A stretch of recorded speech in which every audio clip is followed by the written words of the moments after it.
नमस्कार. आजच्या या माहितीपूर्ण सादरीकरणात स्वागत आहे. आजचा विषय अत्यंत महत्त्वाचा आहे. प्रधानमंत्री घरकुल योजनेचा निधी आणि तिचा विस्तार. हक्काचं घर असावं हे प्रत्येकाचंच स्वप्न असतं, बरोबर? लाखो कुटुंबांचं हेच स्वप्न पूर्ण करण्यात ही योजना मोठी भूमिका बजावत आहे. चला तर मग वेळ न दवडता थेट या विषयाच्या खोलात जाऊया. आता सुरुवात एका अत्यंत कळीच्या प्रश्नाने करूया. जेव्हा एखाद्या मोठ्या आणि महत्वाकांक्षी गृहनिर्माण योजनेचा निधी अचानक रखडतो, तेव्हा नेमकं काय होतं? विचार करण्यासारखी गोष्ट आहे ना? यामुळे केवळ विटा आणि सिमेंटची कामेच थांबत नाहीत, तर त्यासोबतच अनेक कुटुंबांची स्वप्न अर्ध्यावरच लटकतात. नागरी आणि ग्रामीण प्रगतीतील हा एक मोठा अडथळा कसा दूर केला जातोय, हेच आज आपण समजून घेणार आहोत. विभाग 1, प्रधानमंत्री आवास योजनेची मूलभूत माहिती आणि नागरिकांसाठी घरे बांधण्याचा मूळ उद्देश. या योजनेचा सर्वात महत्त्वाचा पैलू कोणता असेल, तर ती म्हणजे मिळणारी प्रत्यक्ष आर्थिक मदत. घरकुलांसाठी साधारणपणे 1,20,000 ते 1,50,000 रुपयांपर्यंतचे घसघशीत अनुदान दिले जाते.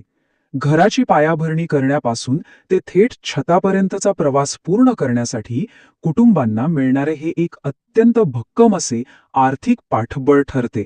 विभाग 2, प्रलंबित हप्त्यांसाठी दिलासा आणि रखडलेल्या प्रगतीवर योजण्यात आलेल्या महत्त्वाच्या उपाययोजना. आता इथे सर्वांसाठी एक अत्यंत रंजक आणि दिलासादायक बाब म्हणजे प्रशासनाने नुकताच काढलेला नवीन शासन निर्णय. या निर्णयानुसार ज्या लाभार्थ्यांचे घरकुलांचे हप्ते काही कारणास्तव थकीत आहेत, त्यांचा उर्वरित निधी आता लवकरच थेट त्यांच्या बँक खात्यावर वितरित केला जाणार आहे. थांबलेल्या बांधकामांना पुन्हा नव्याने गती देण्यासाठी उचललेले हे पाऊल खरोखरच खूप परिणामकारक ठरणार आहे. विभाग 3, 10,000 कोटींचे भव्य बजेट आणि 2026-27 या आर्थिक वर्षासाठीची तरतूद.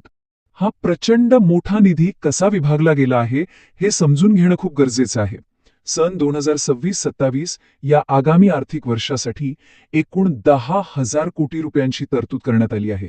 विचार करा, 10,000 कोटी. या भव्य रकमेमध्ये केंद्र शासनाचा वाटा तब्बल 6,000 कोटी रुपये इतका आहे, तर राज्य शासनाचा वाटा 4,000 कोटी रुपये आहे. हा भक्कम आकडाच स्पष्ट करतो की प्रशासनाचा ह्या योजनेला गती देण्यावर किती मोठा भर आहे. विभाग 4, अनुदानासाठीचे कठोर नियम आणि उत्तरदायित्व सुनिश्चित करणे. जेव्हा एवढा मोठा निधी वितरित केला जातो, तेव्हा प्रशासकीय नियम अत्यंत कडक असणं अगदी स्वाभाविक आहे. याचे 3 मुख्य नियम आहेत. पहिलं म्हणजे हे अनुदान ज्या कारणासाठी मंजूर झालं आहे, केवळ तिथेच त्याचा खर्च व्हावा. दुसरं, या प्रक्रियेत कोणत्याही प्रकारचा गैरप्रकार होऊ नये यासाठी काटेकोर दक्षता घेतली जावी. आणि तिसरं, दर महिन्याला खात्यात अनुदान जमा झाल्याचे प्रमाणपत्र न चुकता शासनास सादर केले जावे. सार्वजनिक निधी सुरक्षित राहावा आणि योग्य हातात पडावा, यासाठीच ही सगळी काळजी घेतली जात आहे. सादरीकरणाच्या शेवटी एक अत्यंत महत्त्वाचा आणि विचार करायला लावणारा प्रश्न उभा राहतो. हे नवीन आणि कठोर नियम 2027 पर्यंत नागरिकांना हक्काची घरे मिळवून देण्याचा मार्ग खरोखरच अधिक सुरळीत करतील का?